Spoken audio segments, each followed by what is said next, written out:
Ladies and gentlemen, this is a sold-out event, as you can probably tell, so if there's an unoccupied seat next to you, raise a hand. The staff will see if they can fill it.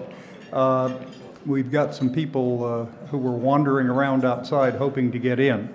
I'm Phil Eisenberg. I'm a member of the PPIC board. I'm a recovering elected official and happy to be here today. We're extremely honored to have Kevin McCarthy here. As you know, he serves in a very important role in the United States government, and he and Mark have agreed to talk about the use of fire retardant and fire suppression. No, just kidding, just kidding. They have a somewhat broader mandate and discussion. This is part of our regular speaker series. A number of you have been to other events, but it's a series of events with policymakers and researchers that help, we hope, further the discussion of public policy issues in California and in America.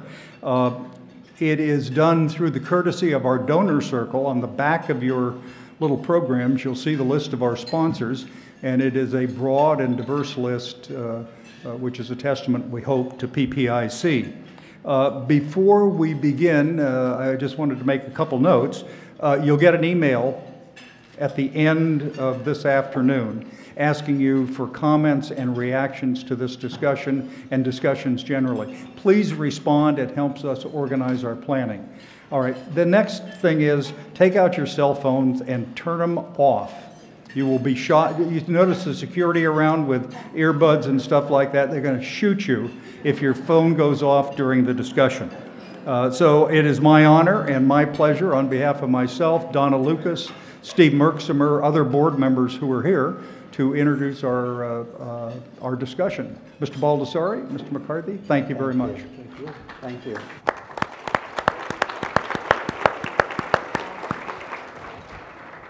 Thank you, Phil, and thanks to all of you for joining us today. Welcome to this PPIC event. It's an honor and a privilege to introduce Congressman Kevin McCarthy. Let me just say a few things. I don't think it needs a long introduction because I know that many of you know about his current role and his history in public service. But let me just mention a few things that for me are highlights. We first were introduced in the early 2000s when Congressman McCarthy was then running for a state assembly. He became a state assembly member and served for 2 terms and was the assembly Republican leader as a freshman. In 2006, Congressman McCarthy was elected to Congress. He went on to take leadership roles, a succession of leadership roles since then, as we saw in Sacramento. Obviously seen as by his colleagues as a leader. He became the chief deputy whip in 2009. And in 2011 became the majority whip, and in 2014 became the House Majority Leader, which a position that he holds today.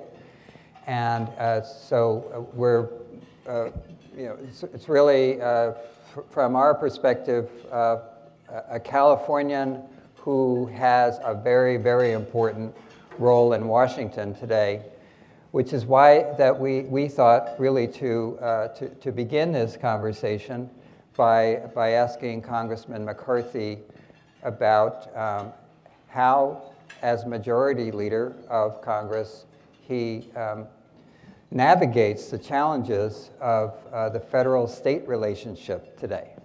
Thank you. Well, first of all, Mark, thank you, and thank all of you for having me back again. I appreciate it. And how do you navigate? My first responsibility as a member of Congress is to my district, the 23rd. And it's unique being Kern County and Tulare. I think it's a microcosm somewhat of California. And I focus on there. And most of those issues deal with the same challenge we have in the state and federally. And from the last time being here was March 2016. I made a little news then because I said I watched this candidate, Donald Trump, reach people across the aisle that I haven't seen in quite some time. And people kind of ridiculed me here in the press, challenged me and said I was really off base. But then I watched in that election where he picked up Michigan, Wisconsin, Pennsylvania. He had to pick up independents and others. Now, what have we been able to accomplish since that time? If you look at the economy today, at 4.1% GDP growth, people thought that was impossible. But an interesting statistic. In the last 49 years in this country, unemployment has only been below 4% 8 months. 8 months in 49 years has unemployment been below 4%. And 3 of those 8 months were this year. Unemployment claims at a 44-year low. We really have a unique opportunity for where this country goes, but there's really a large contrast to where the federal government and the state of California's government's at. I try to work with everybody. Senator Feinstein and I, we worked for 6 years, and in the last Congress, we were able to get the WIN Act through. First major piece of water legislation in quite some time. So I try to reach out across the aisle as much as possible. California at times politically seems to be the complete opposite of where we are. I mean, I watched California, what was it, in the last 5-6 years? The general revenue has increased about $37–38 billion. Put that in perspective. That's the entire budget of Arizona, or even you could pick a couple other states. But they didn't add anything to infrastructure. They went out and raised the gas tax. They've got a large surplus. And when you look at the surplus, a lot of that, even in the governor's own budget, what he credits is the economic turnaround. And much of that is driven through the federal government. So what we've been able to do by unshackling the American public, been able to work more, take greater risks, and I think the state has benefited from it as well. Mm-hmm. So when people look at the 115th Congress and the fact that we have a Republican president, Republican Senate, Republican Congress, and what the accomplishments have been to date, one of the things that is often noted is the tax bill that was passed at the end of last year. And for Californians, in the polling that we've done, they don't see the connection between that tax bill and the economic prosperity that either they enjoy now or that they want for others. So they're concerned about the state and local tax deductions. They're concerned about what it means for debt and the fact that we might not be able to have money for other programs. So why don't you give us your perspective on how you think about the tax bill that's different from how most Californians are thinking about the tax bill that passed? Well, anytime when you look at the tax bill itself and you watch that, I looked at a Democrat internal memo that was produced in the Assembly about the tax bill. The Democrat internal memo from the Assembly said 95% of Californians got a tax cut from this tax bill. And what happens is when they watch their paychecks increase in February and March, they didn't have a direct correlation to it, but that's what was causing it. A doubling of a standard deduction. But when you ask the people, are you better off? Or if you ask small business, is the future at a brighter point? I mean, from that point, it's the highest it's been since 2009. If you look at 600,000 more people re-entered the market force, 1 million new jobs have been created since the tax bill went through. If you go into the major entities of companies and corporations, you look at repatriation, probably the biggest benefiter of that is California. Then if you just look at the revenue coming in themselves, they would say where it came from. So I always look to it as the economy. Do you feel better off? How many quarters of economic growth have you had? Are you fearful that your kids, when they're going to college, are going to move back home? No, they're entering one of the best workforces they've ever seen. The challenge that we have today is a labor shortage to be able to deal with it because the economy is going so strong. But it's not just the economy that we were able to accomplish that did so well. Go to the VA. For the lifetime, a GI Bill, you had 15 years to use it or you lost it. Now it's for a lifetime. In the VA, the treatment of our own veterans, there's so many great people who work at the VA, but bad people they weren't allowed to dismiss them. I mean, unbelievable atrocities, somebody coming in drunk, helping be part of a surgery. But now that all changed. So the morale is better, the service is better, the choice, getting to go to the outside. But let's touch on maybe two topics that a lot of people aren't really talking about. Human trafficking, modern day slavery. It happens in every city across this country. 100,000 Americans a year get trafficked. Unbelievable in today's age that it happens. And you know why? 70% of that happens because of the web. Places like Backpage and others. We just signed a bill, and I was sitting in the Oval Office when the president signed it, and there were a lot of survivors there. As he signed that, Backpage was shut down. They're now being prosecuted. A DA told one of my members that 82% of the places on the web are now gone. Or what if you want to talk about opioids? There's probably not one person in this room that somehow an addiction has not touched your family or a friend. 112 people will die today from an opioid epidemic. This Congress put more money than any Congress before, $4 billion, even after we did the CARE Act. We passed more than 52 bills just dealing with this. So we're tackling even beyond the economy, because when you look at somebody, just the tax bill itself, no, how's your family doing? The challenge is that we live in California, so your gas is higher, and what they do, raise the gas tax. The affordability is more challenging. And think of the backwards thinking of California. You could be affluent and afford all that, and you go out to buy a car, so maybe you want to buy an electrical car. California will subsidize you for that, and you're going to drive on the roads and you're not going to pay into the roads. But those who really fight and challenge, that are like in my district, that's hard to afford a home, they're paying higher in gas, they have to drive further for their job, they're getting punished. It's a backwards thinking between what California is doing and what Washington. Washington lets you keep more of your own money, lets you decide where to invest. You doubled your standard deduction, right? So it improved your life, and you feel it in the polling. But if you directly say it's just because of the tax bill, no, it's overall what we're doing. When you've been home at in your district this summer, what are you hearing about the president's efforts around tariffs? Well, this morning I had a meeting in my district with Secretary Perdue, and I had a number of farmers. I'm very proud of my district.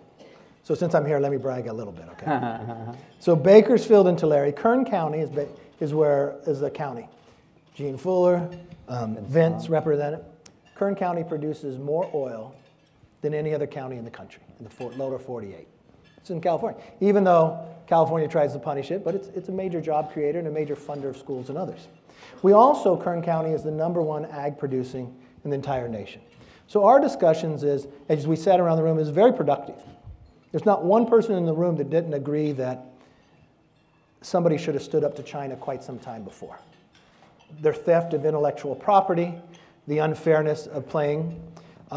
We talked also about within come to NAFTA. I believe we're going to get an agreement probably within the next month. Timing is right. We've been negotiating for quite some time. There's going to be a new president in Mexico. It's good to maybe have that done before he goes in. Canada is going to have an election next year. The timing is right to get that agreement done. We wouldn't vote on it till the next one. You look what the president's been able to do with the EU of lowering their tariffs. You look at what happened within South Korea, the renegotiation of there.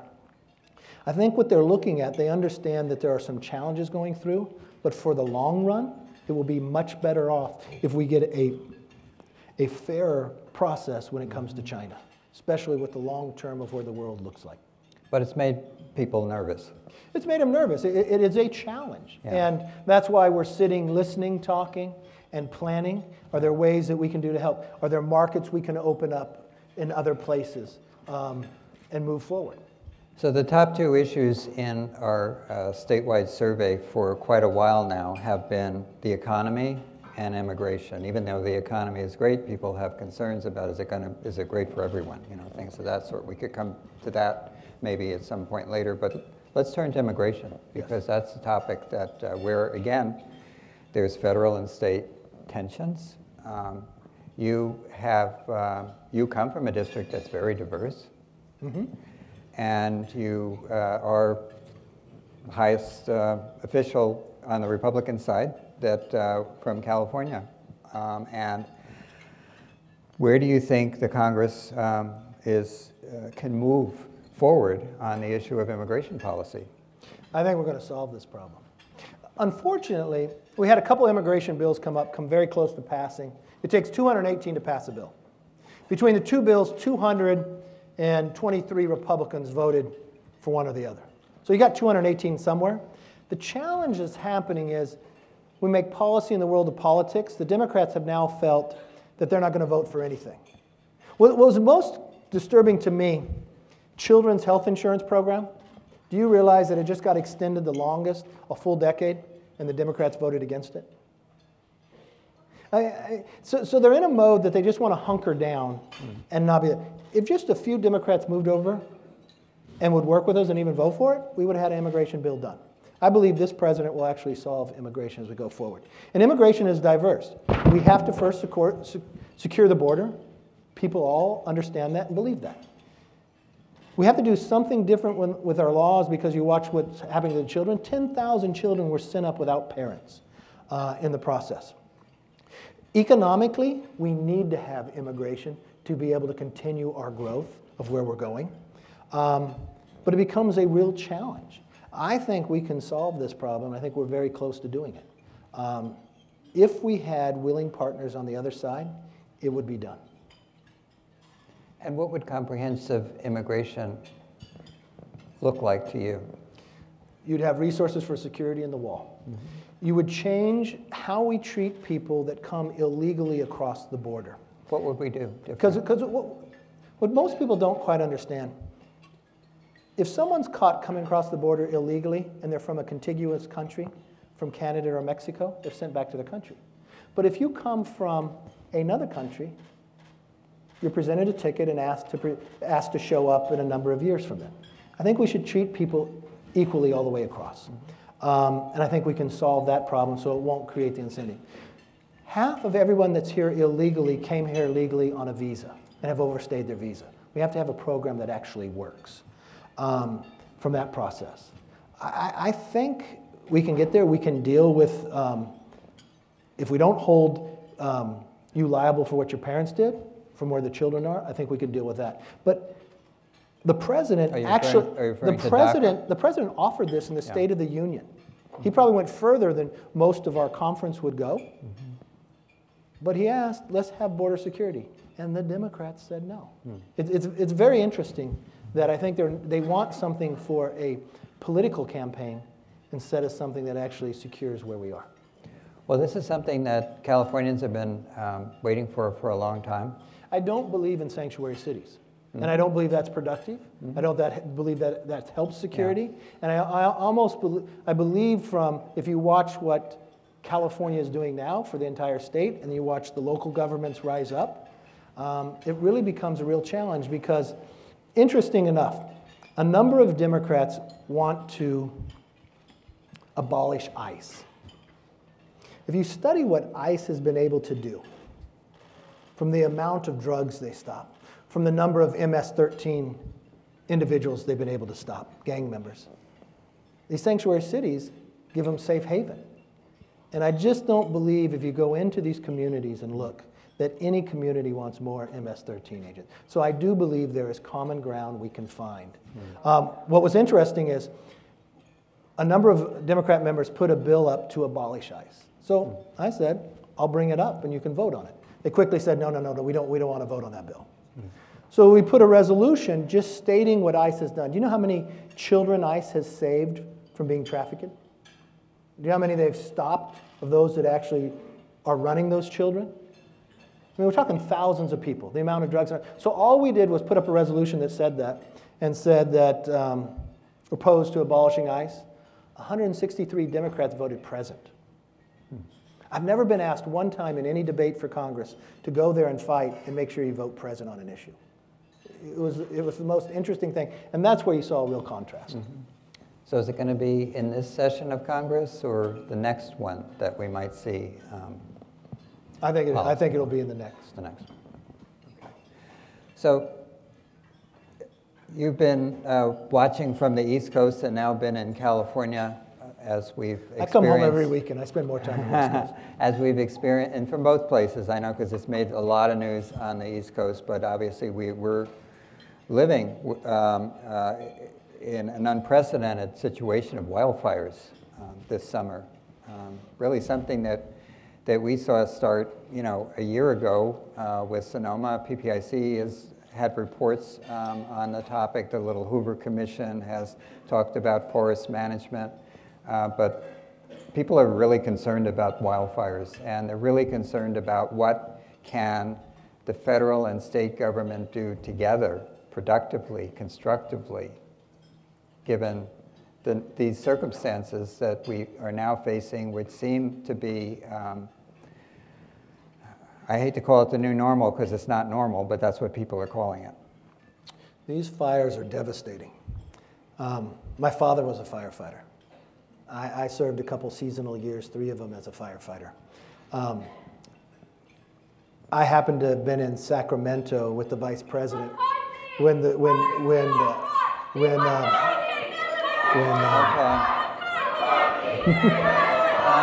hello? No. This is... See, I always believe in defending their right to be able to speak. What I think is wrong that's happening in America today, how productive was that? Why can't we sit down and communicate with one another? They talk about an issue, and what's interesting is I spent every day for about 3 weeks in my office with the Democratic leader, number 2 in the Senate, in the House, with the Chief of Staff to the White House, trying to solve that problem. The challenge that I find today is that elected officials stand up and say, divide us, not unite us. That react to a situation that we're going to sit here where I know people in this room have different opinions than I do, and I have different opinion than you. But when did we get in this country that we can't talk to solve our problems? Why do we have to be so divided? Today, I was speaking to Fabian Nunez, who was the Democratic speaker when I was the leader. We still talk today and can we disagree philosophically, but there's no way our government is designed that you have to find compromise. I do not see that I will defend their right to react, I'll defend their right to speech, but the best thing we can do is not incite things like that, but actually sit down and have a conversation, because I know you just asked me questions about that I was going to deal with the issue they cared about, that I even put it on the floor and I voted for both bills. Mm-hmm. This country has become too divided, and I'm fearful there are elected officials who are trying to create us to be divided. We need to look at it in a different perspective, that even though if you have a different philosophy than I do, we have a system that works if we work with it. So, I thank you. Thank you. And thank you for being here today. And we, like you, are encouraging those dialogues and discussions, and don't see any reason why we can't sit down and have a civil discussion and have points of agreement and disagreement. But we had an event with Senator Feinstein in San Francisco, and we were dealing with protesters as well. So it's become the new norm. It's part of the new normal. But let's go back to and thanks again for being here with us today. But let's go back to the fires and the search for solutions. Yes. You know, we had a report a year ago. And it was clear that we weren't doing the right things, you know, and the Little Hoover Commission pointed that out as well in their report. You've mentioned it, but I don't want to get into the finger pointing so much, because people are really raw from this. I've talked to people, to legislators where, you know, this is occurring in their districts now, and the people and the firefighters, and you know, it's not a time when people want to hear who's to blame. They want to know what are we going to do to help prevent this situation in the future. We need to learn from these and not come back the next year and have. When I was here, I was talking before this happened. The vice president actually happened to be in Sacramento when Napa started, and we went to the emergency center there to talk to everybody, follow through. I was in the car with the vice president. We talked to the president at the time, and then we talked to Governor Brown as well in the process. And there was very good interaction between federal and state. The governor was even saying so. We need to manage these resources differently. And I think we've learned from that. And I find in these situations, we get into it right after it happened. Mike Thompson and I carried the legislation to put the relief bill through. Again, politics got brought into that where some Dems voted against it. But we did joint fundraisers in D.C. for those in Napa who were injured in the process. But we shouldn't leave it right there. We don't have to point fingers, but let's try to do everything in our power to not have the intensity of these fires that are happening And before. what would that look like? Well, first going of all, forward? I think you have to manage them better. I think you're going to have to thin them. I think you're going to have to go through, you're going to have to allow the utilities in to clean up through the others. Yeah, you're still going to have arson, you're still going to have lightning strikes. You're going to have to go in. The ability for roads are great breaks. If any of you have been a firefighter, you know how to do backfiring. A road is a great break, but the intensity of these fires, if you had gone through Napa, they were jumping freeways in the intensity of where they were going. They're creating the heat within where it is. So I think we have to look, the fuel has to be taken out of so many areas. Mm-hmm. I mean, we know that it works. I had a big fire in my area, and you went by home. Those that survived had gotten rid of the fuel around it from a number of distance through, and the firefighters give me a ticket. Those that did not, it didn't survive, the house didn't survive. Mm-hmm. In the farm bill that just passed, there was part of the legislation involved dead trees. We had some changes to forest management. We have passed a bill within that. The farm bills passed in the House and the Senate were in conference right now, and this will be a perfect opportunity time to work on that. Mm-hmm. Water legislation just passed in June at the federal level, and I'd like to hear what your thoughts are about how we're managing the expansion of water infrastructure in California. What do you think about the tunnels? What do you think about storage? What are we doing right? What could we do more? I think we've got to do much more when it comes to water. You look at the population continue to grow. You watched the general budget growing by, in 6 years, almost $40 billion. Why haven't we been able to make the investment in? We've been able to work across the aisle, get the WIN Act through and others. I think it's a combination, not only just storage, the ability to move forward. In part of the conversation today with the secretary, we were talking about bringing a couple of the secretaries out to California, maybe in another month or so, and have that discussion, because we have a state water project, we have a federal water project. Let's see that we can get some ability, some synergy in working together. We don't have to be in such different positions. But if you're not allowing water through, you're not growing. If you're not saving water for the future, it's going to hurt California drastically. And if the management, what I've seen coming out of Sacramento, is going to another place that's going to make it unaffordable for a middle-class family to be able to be in California. What are your thoughts about the tunnels? Look, I know Governor Brown has fought hard for the tunnels and the train. This is my prediction if you want me to make news. Whoever wins the governorship coming forward will cancel the train. I just don't see that going anywhere. Why? You look at every report. One, their idea is if they want to finish it off, they got to increase the gasoline tax. A state senator just lost his position over the gasoline tax. It's overwhelmingly popular to repeal the gasoline tax because it's such a punishment onto the middle class. I think that's going to be a defining issue in these elections. Two, the train never budgeted out. And for one, it's not high speed. Why would California want to build something that they wouldn't even be proud of? And you're going to have to subsidize it.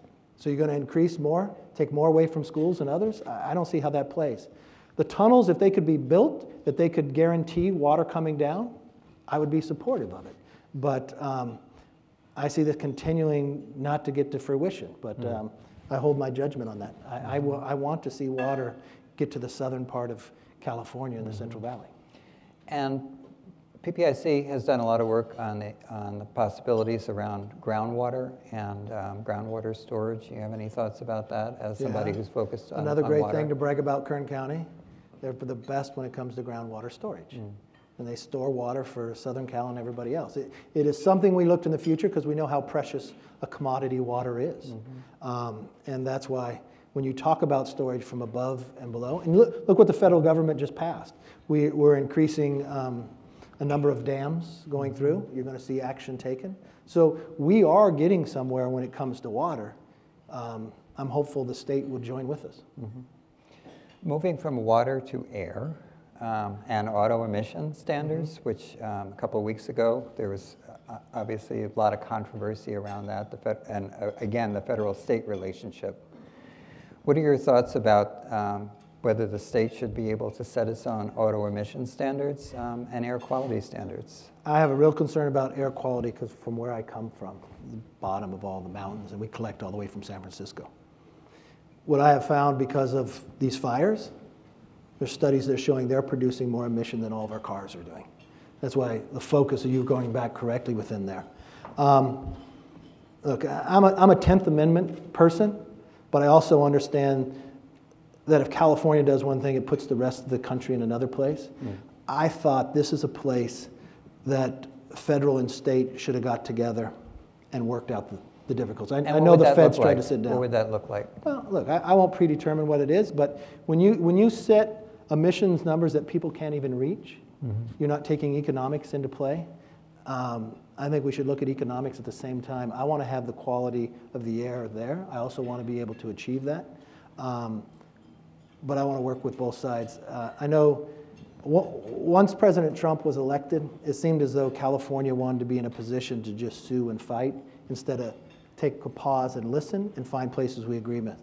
You know, the governor came back to Washington and we sat down. He came and met in our conference. He met with me. And I told him, I said, look, there are places we're going to disagree, but there are places we should agree, right? That politics should not be a play of it philosophically, right? And I want to be helpful.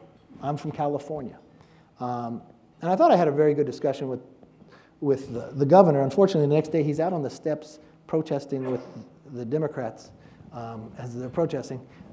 I think there's a place and time for that, but I also think in any administration, let's find a place that we can find common ground. I think they could have sat and negotiated with the federal government, and we could have had one emission for everybody, and everybody would have been happy. Might that still be possible? It is still possible. Yeah. It just takes a willingness. Yeah. I want to talk about healthcare. California has had a lot of people sign up for Medi-Cal and since the Affordable Care Act, and many people now also getting their insurance through the health exchange. And where will the Congress go next in terms of repeal and replace, and what does it mean for all the people who are now either in Medi-Cal or in the health exchange? Well, your question is, where will healthcare go? So the answer will be, it depends who gets elected. And Is Congress planning to come back to repeal and replace? I think if you looked at what Congress had done, anybody who was on Medicaid at that time, nothing changed for you. As long as you served on Medicaid, it stayed exactly the same. But what it would do is it would give states greater flexibility. What I did, I brought a number of states together, governors from Republicans, Democrat, and others. I just listened to them and said, what are your challenges? I had one governor tell me this story. That what he wanted to do was, and it was a smaller state, he wanted to pile about $200 million back in to the healthiness of it. He said what he could save that money, instead of mailing to the recipients, email them. But to do that, he had to fill out all these forms with the federal government because they controlled whether the state could even do that. And it took him, I forget the actual time, it was a number of months. And then he received an email denying him the right to do that. And I heard from Democrat and Republican government, give us the flexibility to manage it. and we can manage it better. And I'm a firm believer, as I said, in 10th Amendment, we can have all these pilot programs out there seeing how we can better manage the healthcare, because it's different in different areas as well. But we did nothing to, if you were currently on it, you were going to stay. But what I found today, if you keep it currently where it is, it's going to go bankrupt. Now, say Congress flipped and was controlled by the current minority party. They want, much like what Sacramento pointed as a single payer, right? What was it going to cost? 3 times what California brings in? It would end Medicare as we know it. It would end if you have health care from your employer. And for the first time in a number of years, that's actually gone up because of the economics of what we've been able to change with the tax bill. It's interesting, you had asked that tax bill. Do you realize in 48 of the 50 states, the electrical bill is lower because of the tax bill? But if you poll that, no one will know that, right? There's so many benefits that have gone into this process of where we are. We cannot sustain it where it currently is. And what I really think we need to do is we need to flip it on its head, and we need to make sure, base it on outcomes, the quality of health care that's provided. And I think when our bill, I think you'll see modifications to it and changes as we work forward. But yeah, we're committed to changing where we currently are because it cannot sustain itself. You've taken away choice from individuals. States do not have flexibility. And the health of the individuals and the quality we want to improve. So you say that it depends on the election, so this is something that you're thinking for the next session. There's more than 100 Democrats in Congress who want a government-run health care of Medicare for all. Think about what that does. It ends your employer-based health care. It will bankrupt Medicare faster than it currently is today. And the cost, what was it, $42 trillion, billion they had in the process? I don't understand how that's the answer, because it's going to put everybody in a bad situation. But if more than half of their entire conference is supportive of that, they signed their name as a co-sponsor of that legislation. So again, a big contrast of the direction that we'll go. Yes, I don't know if it's 42 trillion or what it is, so the fact checkers I think Bernie Sanders' version was. I don't know if the other was 32. So, but I do want to talk about some other numbers, and that has to do with the census. And PPIC has been trying to raise awareness about the importance of the census, both for representation and the federal at the state. And there's concern that, that we might not have an accurate count. Is Congress doing enough in terms of funding the census this time around? Yes. What can you tell me? Well, can you assure me of this? Sure, you 100% we're fine. Now, census is very important. Every 10 years you take it. So many of the formulas of funding that go forward is based upon a census. You want to make sure you get it right. One thing that has happened in different administrations have done census, you improve each time you go forward. And it's not easy, but with technology today, we can make sure the accountability is a little bit, I don't know if that's you or me. We've had a couple hearings on oversight, making sure Secretary N and others that they're preparing for it. It is a big job, and this is always the fear anytime before a census, are we prepared for it? And that's why we're doing the oversight on it to make sure we will be prepared when we go forward. Is there enough money? I believe there's enough money as we talk today. If there's more in the process, we'll make sure we get this done. But the way I look at it is, so many people, money solves problems? No. I find that we could be more efficient, actually save money, but we'll make sure there's enough in the process. But we could have greater accountability. Think about how much your life has changed. Life as we know it is moving faster than any point that we have in our lifetime. I actually believe we're living through the fourth industrial revolution. Think about it. You don't have keys to your cars anymore, right? Just in your pocket. That phone he holds up has more technology than Apollo that landed on the moon, and that was 50 years ago next year. Remember, when we started out to go land on the moon, the Russians were way ahead of us. They'd already put the first satellite up, Sputnik. They'd already went ahead of time. And when Kennedy said, you know, we're going to make this challenge, we were behind. And so what I have found, if we can make government more efficient, more effective, and more accountable, I mean, I sit back and I look as a Californian, I read these headlines, I look on the Facebook, Has any of you gone to the DMV recently? Have you tried to go to the DMV? The DMV is the only agency I know that asks you not to come there. And then I look across the street. Instead of going out and auditing, finding out what the problem is and try to solve it, they vote to deny an ability to audit it. That's not a partisan issue. That's just backwards.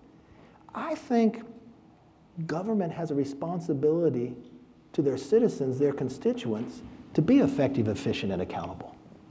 And technology can allow us to do that. That's why I'm so much into how we change the VA. I mean, when I first went to Congress, I did an audit on the VA because a number of my veterans were telling me they couldn't get an appointment.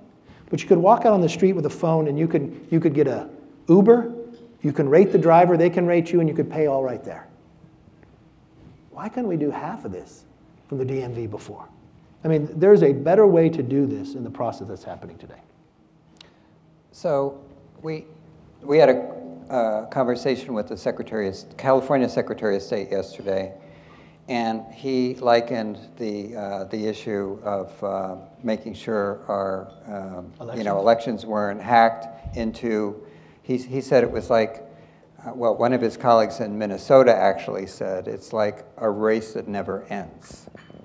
Well, what I'd like to know from you is Congress doing what needs to be done so that there isn't Russian intrusion into the 2018 and 2020 elections? Perfect. If you watched on the Omni bill that we passed, we made sure the funding was fully there. There's actually, I think, an excess of, I might get this wrong, I know it's 40. It's either 40 million or 40 billion set aside where states haven't even taken it from before. There's a number of states that haven't gone forward. A lot of this is a responsibility also from, on a 10th Amendment rule, we got these secretaries of state. But from a federal end, we have put the resources in there. Some of them have not used it. We had made sure it's fully funded throughout. We want to make sure that, one, people are not meddling, people are not successful. And what I see the Russians continuing to do, the Russians wants to continue to divide us as well. Technology allows that to happen. There's so many things I'm fearful that's happening before the election as well. I'm fearful what's happening in social media that's denying our own opinions and voices to go forward. I was just on the phone the other day with Jack Dorsey with Twitter on shadow banning. You may put something out, but people aren't able to see it. I watched right before the primary in California, if you Googled the California Republican Party, you know what it said our ideology was? It wasn't the party of Lincoln or the party of Reagan. It was Nazism. I watched one employee take down the president's Twitter account. I've watched if you went onto Instagram and you researched Donald Trump Jr., it would warn you that this is a hateful site to go forward on.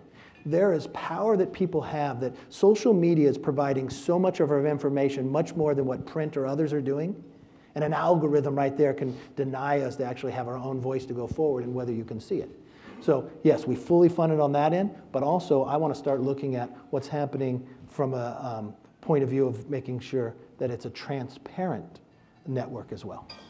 And how do you feel about the media today? We have many reporters, I think, here, so I should just mention that, you know. How do you feel about the media and its role in democracy?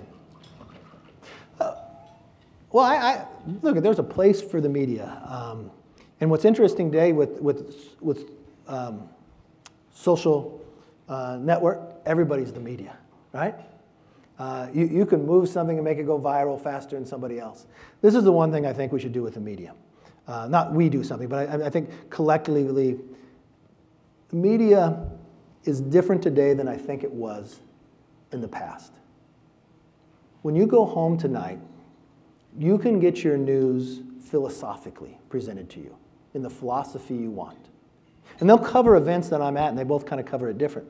And it's not news, it's opinion. Now, they're very honest. They're opinion providers. But I serve in a city that was decided because Hamilton cut a deal for a banking system. You know, it's compromise. But it's almost works to divide us further. I have not watched, in my time in politics, what I've seen media at times on certain positions almost have a different position. Now, it's okay to have a different position than me, but I think it's, for a newspaper to be successful anymore, it's very difficult. So can they spend the time to have the editor? Can they spend the time to do the longer research on the story? No, because you'll go onto the web faster. And if you want people to have more eyes on the web, you've got to be more dramatic in it or more controversial in it, right? And so the media is so important. We're on another check and balance of where we go. The only thing I ask when people are presenting it, there are sites that to me don't seem like media, and they put whatever they want and they try to divide people. I like people going through editors, doing checks, because I read so much about me that's in my own personal life not true, you know, from my age to everything else in life. So, I have one other question I want to ask you, and then we're going to go to our audience. And I've wanted to ask you this for a while, but why do you want to be Speaker? Thank you. My first answer is I want to make sure a Republican can be Speaker. History is against us. I'm not assuming anybody's where you are philosophically, but if you watch, since World War II, there's only been 2 times in modern history that the party in power actually gained seats in an off year. 2002 and 1998. I actually gave a presentation to the president at Camp David earlier this year. Normally, the party in power loses roughly 32 seats. 23 seats is our majority. The reason why I want a Republican to maintain the speakership, I think the next century can be ours if we finish this job. Economically, where we are, we're almost energy independent from one standpoint as well. You're in a stronger position when you have been before. We've got to deal with our debt going forward. I see what the option is on the other side, and I don't see the answer coming forward. So I will leave here, get on a plane, I'll go to Indianapolis, I'll go to Iowa, I'll go to Minneapolis, I'll go to Omaha, Nebraska, and I'll be back in California on Sunday, then I'll be back on the road again. If I watch this election, it is different than anyone I've seen before. It changes week by week.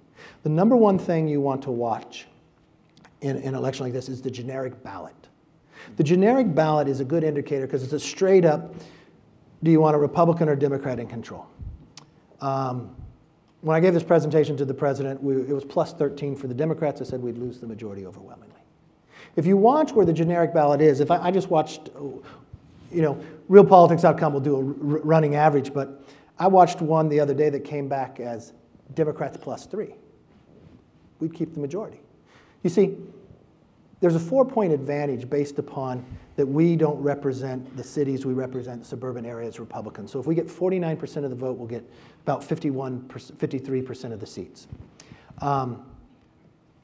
The entities to watch in here is always the intensity. So the generic ballot, the other day I watched on this one, was D plus 3. That's the exact same place that we were the day before the 2016 election. Too many retirements on the Republican side. The most there's been probably like 80 years.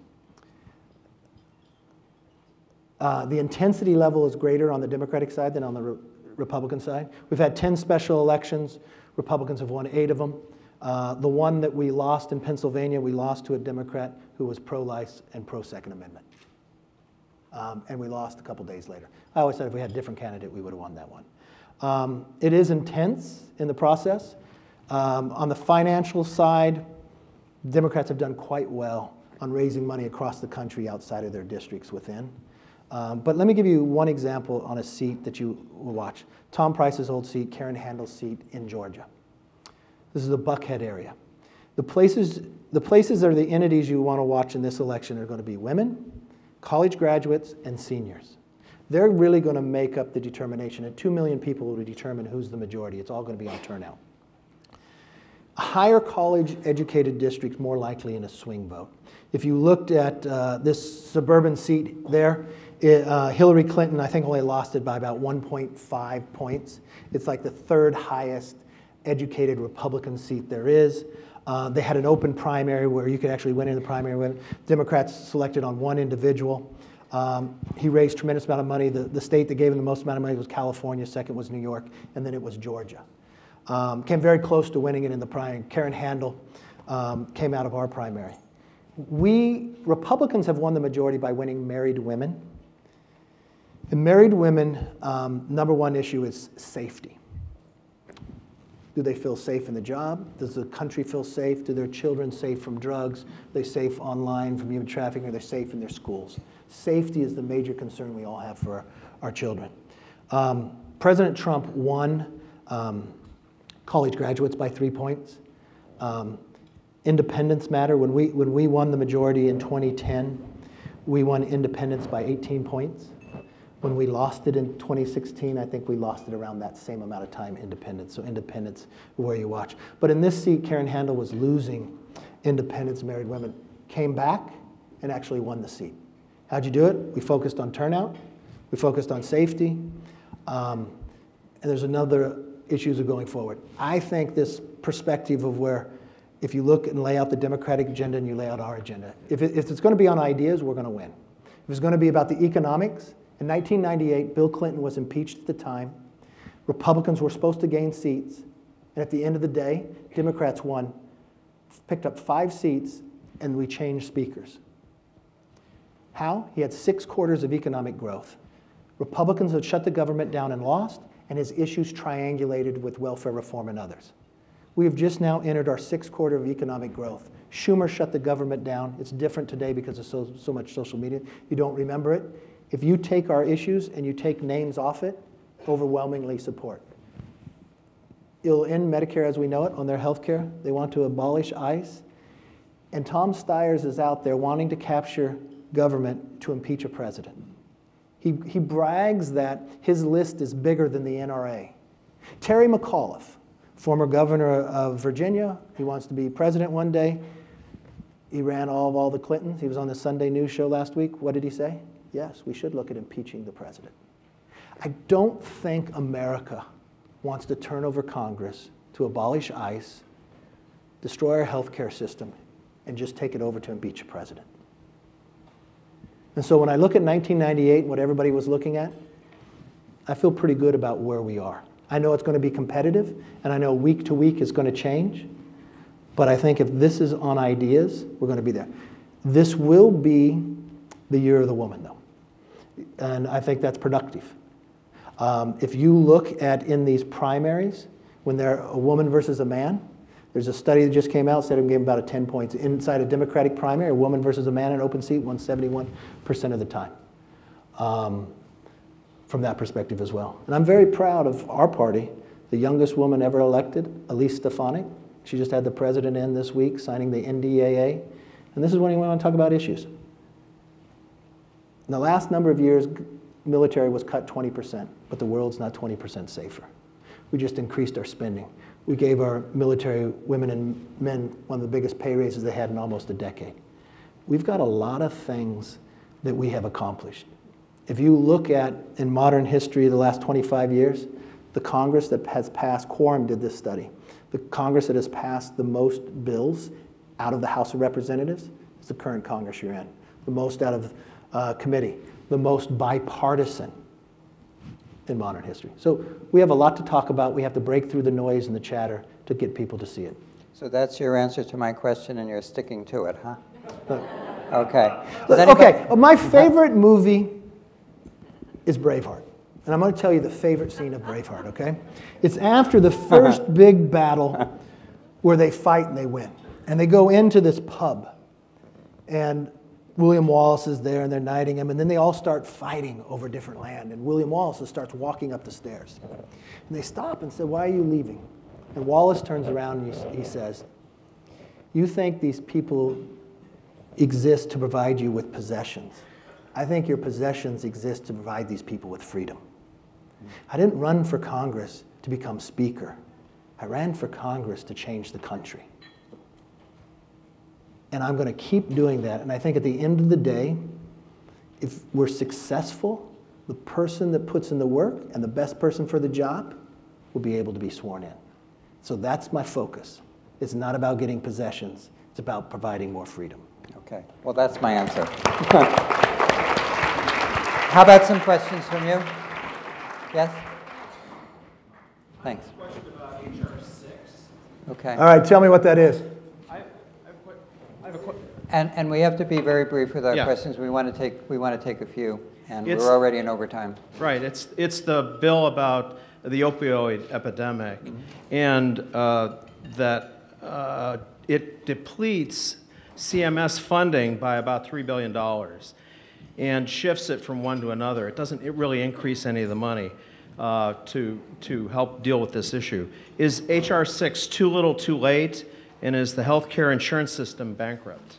The answer is no. It's more. HR 6 is more than 52 bills going through. We actually added $4 billion, and we did it in the Omni. The most, and this is built on the Congress before, where we did the CARA Act, the dealing with opioids. Opioids is not one central answer for all the challenge. I mean, think about this in all the different places. If you're a medical doctor, you can have somebody complain to you that you didn't prescribe them all the way. If you go sit in a hospital, the first thing they ask you when you're sitting in the room is, how do you feel? And they have all those faces, from a sad face to a happy face, and they want everybody to be happy, right? You've got so many opioids sitting out there that will go from Excedrin to opioid, where we've never developed something in between. You could be addicted within 5 days. Have you ever spent any time within one of these treatment centers? I go to charter schools and these treatment centers, and what I do, I sit down, and I have people that are in the treatment center getting their methadone, usually on 3 years, and I ask them who they are. And who, you know, I find out they are? It's probably the youngest, brightest star athlete in high school that got injured and had a surgery. Or it was the police officer I saw the other day that hurt his knee in training and had surgery and got addicted.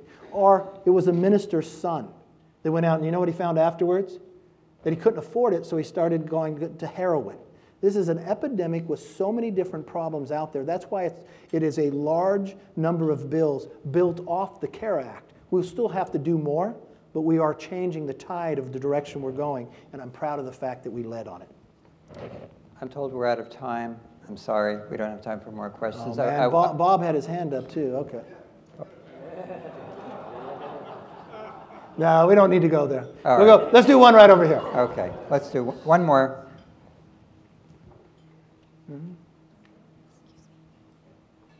That's a silent protest. I respect that. Congressman McCarthy, and everybody, wish you a good afternoon. I have a question regarding a particular bill, HR 392. It's called the Fairness for High-Skilled Immigrants Act.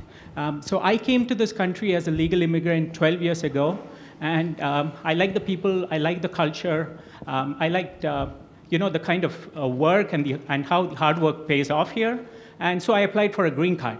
But I'm stuck in a 70-year-old limbo for green cards, just because I come from a country, and my country is India, and there is a per-country quota for every country for employment-based green cards. Okay. I think there's a question in here. I know the question. I know the bill. Okay. I actually voted for this bill. And in our immigration bill, we actually changed that and solved it. And it's authored by Kevin Yoder. And if you look in the appropriation bill, you'll find that we deal with part of this at the same time. But this is a prime example of why we need immigration reform. It's a prime example in the 2 bills that we brought forth would have solved this problem as well, because it was implemented inside those as well. All right. Thank you for your thank you for the opportunity. Thank you. And thanks. And, stay tuned for our next event. Thanks so much.